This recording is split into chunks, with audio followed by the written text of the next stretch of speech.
Jared had just finished tying the tie when he reflected on how he came into this amazing fortune. He didn't believe his luck even then, and he definitely didn't believe it when he found the suit in the consignment store down on 5th. He'd been going there for the past while, trying to drown the feelings of inadequacy and despair that had been plaguing him. A year out of university, still couldn't find anything past retail. And add to that, the woman who he wanted to marry leaving him.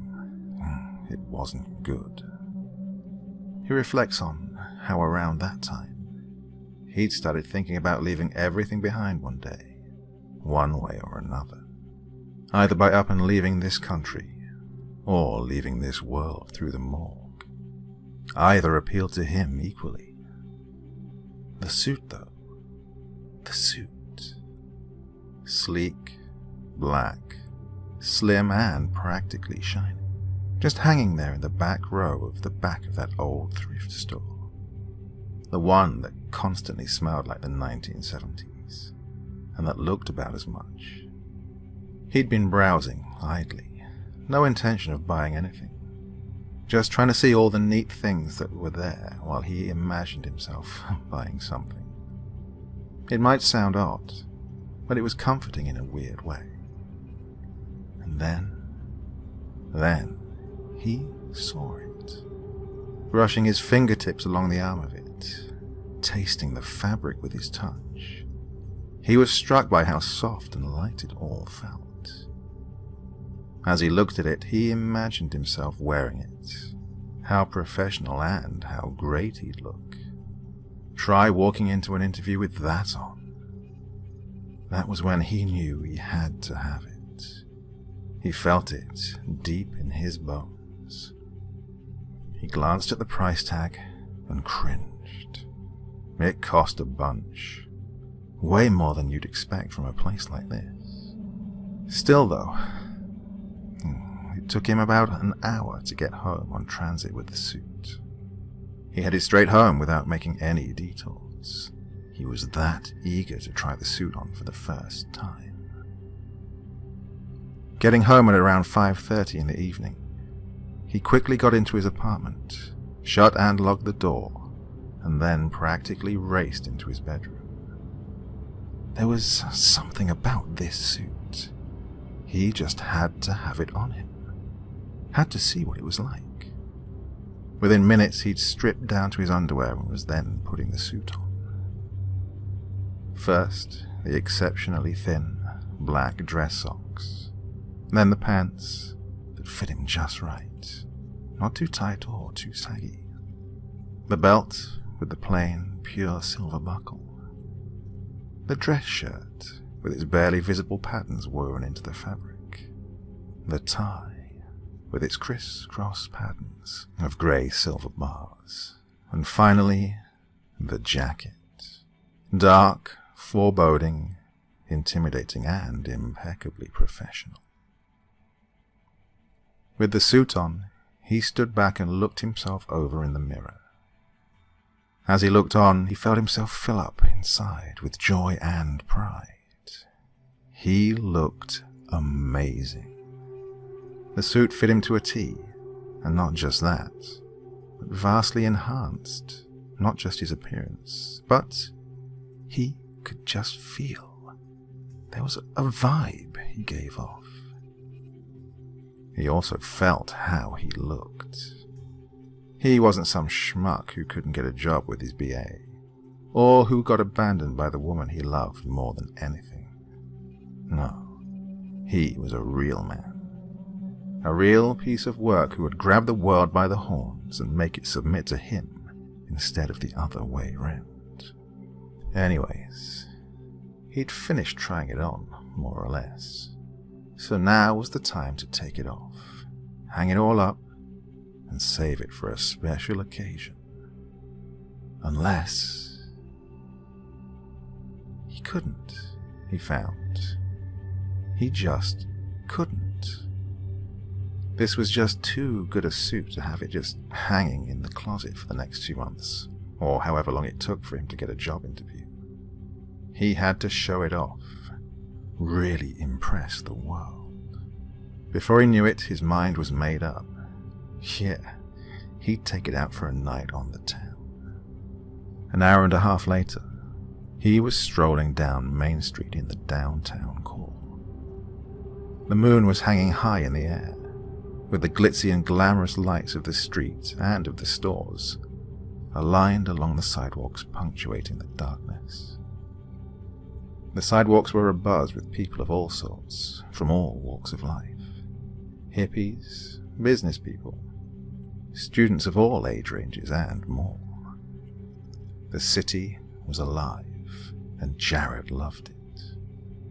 More than that, Jared was alive too, in a way he never had been before, moving amidst the crowd of people in a brisk stroll through this urban nightscape. Jared felt like a king. The suit made him feel empowered. It made him feel like he could do anything, be anything, accomplish anything. His heart thundering with power, and his body pulsing with barely contained energy. The suit made him feel like he was the man he dreamed of being his entire life. Someone in charge. Someone people respected and admired. If only Marcy had respected him that way. His thoughts drifted over to Marcy and everything he'd given for her. Her shy, almost nervous look that concealed a powerful self-confidence, and the sheer energy with which she tackled life and everything in it. Their bodies tangled together, naked and sweaty, in the middle of the night, as the sound of their breaths filled the bedroom they both occupied. But then, it ended. No fanfare, no drama. She said she just wasn't satisfied, and left. Word on the street a week later was that she'd already found someone new. A stockbroker named Andrew. Jared had then looked him up on the popular social media network that he liked to use. He was good looking, had it together. Looking at his photo, he hoped he'd make Marcy happy. To say he was shattered over the breakup was putting it mildly. But he dealt with it. He didn't beg her to come back because he knew she never would. No, he just accepted it. Now though, he was angry. Which was odd, because he'd never felt anger toward her before, even with the pain she'd brought him. After all, he wasn't entitled to her love. He knew that much right off. Even still, with the suit on and him feeling like the champion that he now knew he finally was, he found indignation rising in him. Who the hell did that bitch think she was anyways? Stealing those years of his life. And for fucking what? Just to run off with some asshole. As he finished crossing the street on 18th, Jared's eyes widened, and he became vividly aware of the beating of his heart. What was going on? He'd never thought of Marcy that way before. He realized, though, that he was angry. Not even just angry, but furious. Forcing himself to keep walking, it all flooded into him. This world, this miserable fucking world, with all of its bullshit people and its bullshit systems. Maybe it would be good if this whole damn shit pile was drowned in nuclear fire, he thought to himself. So, there he was, walking the town, feeling his fury rise more and more inside of him. As he walked, he tried to keep himself under control, keep his emotions level. He couldn't, though. He felt as if he wanted to kill someone, as if he needed to vent his anger somehow. Something was changing him, that much he was sure of, but he didn't know what. Trembling with rage, he walked and walked, and as he did, something dawned on him. He was realizing that he was hot, just too damned hot. wiping his brow with the back of his hand and loosening his tie. His eyes darted around where he was. He needed to get something to drink, needed to cool off. Finally he spotted it, a bar. Yeah, he could get some water from there, and then start to head home. Half a minute later, he was in the bar and talking to the bartender.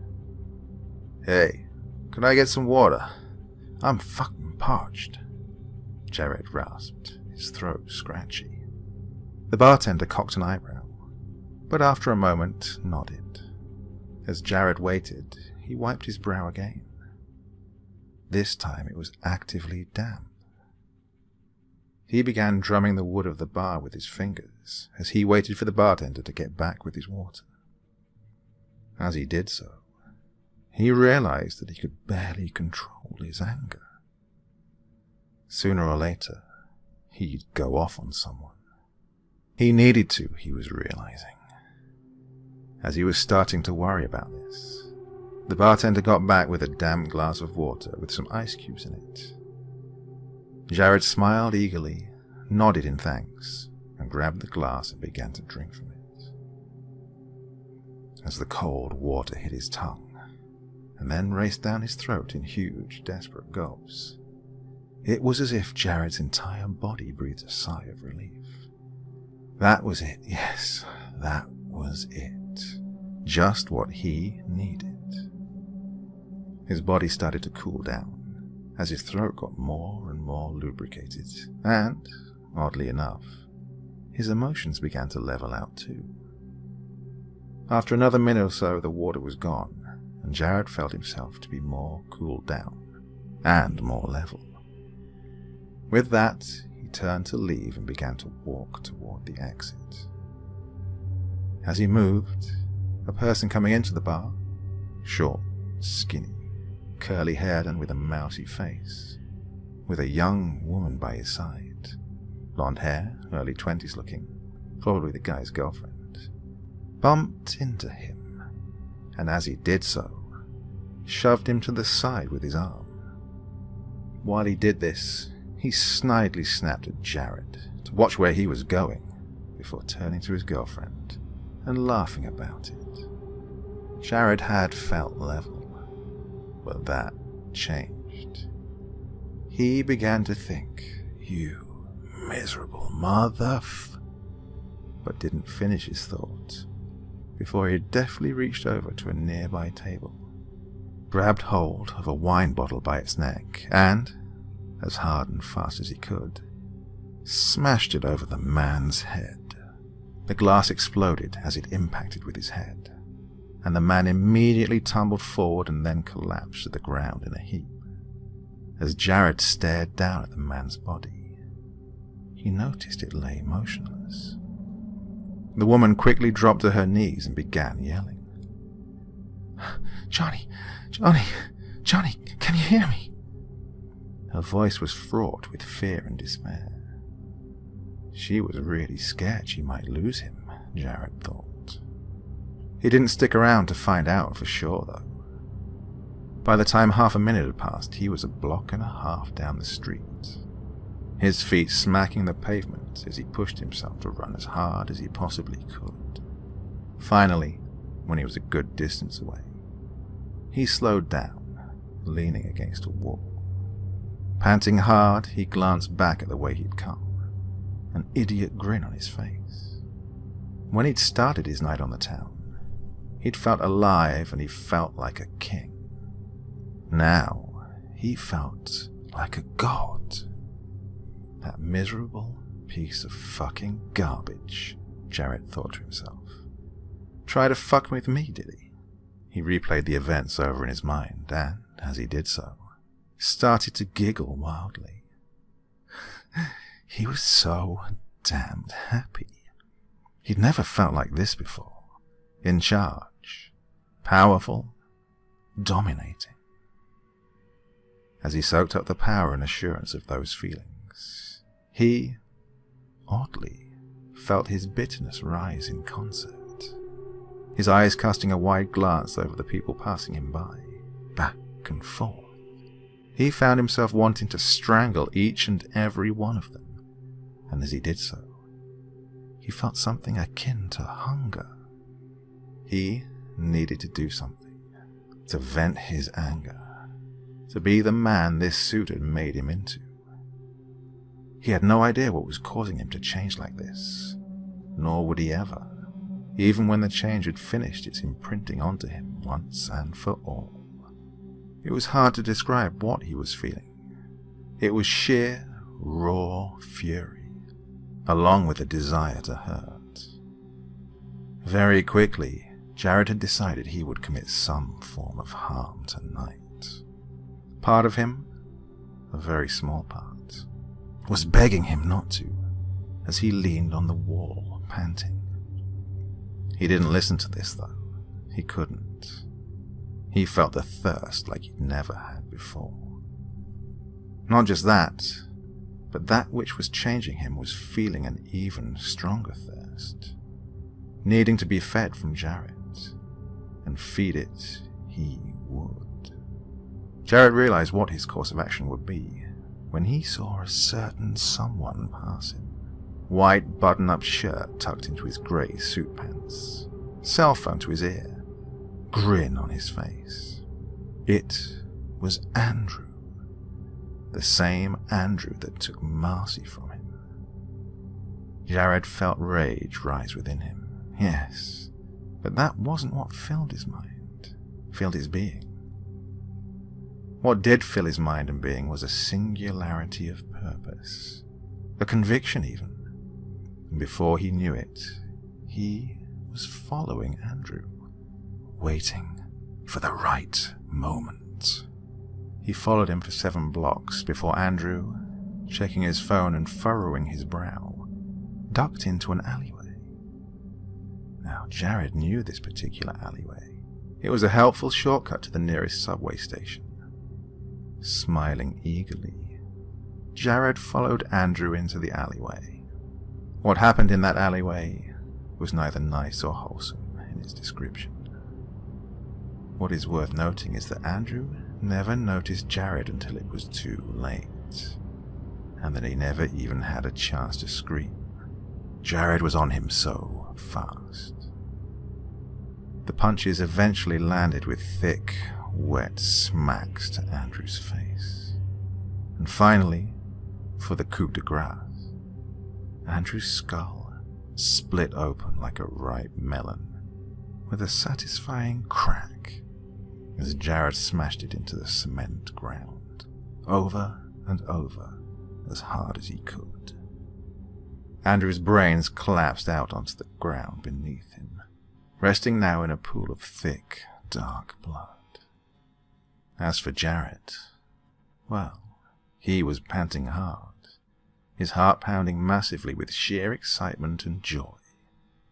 It wasn't just that it was satisfying killing Andrew, it's that it felt like it's what he was made for. As well, he now had a taste for it.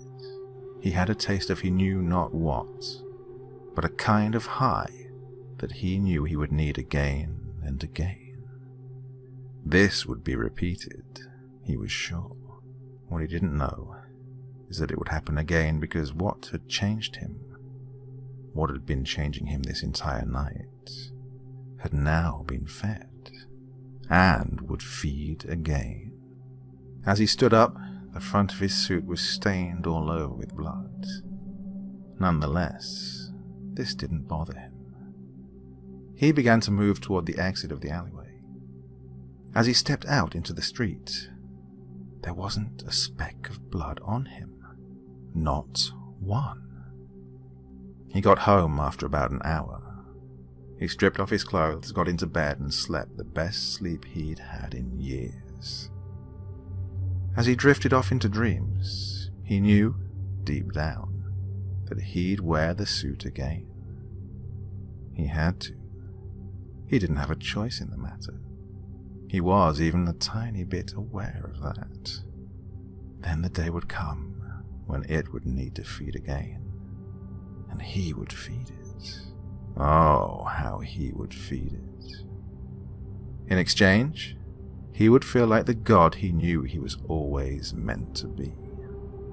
The suit hung there in his closet, and as it did, inside of its own consciousness, it laughed viciously.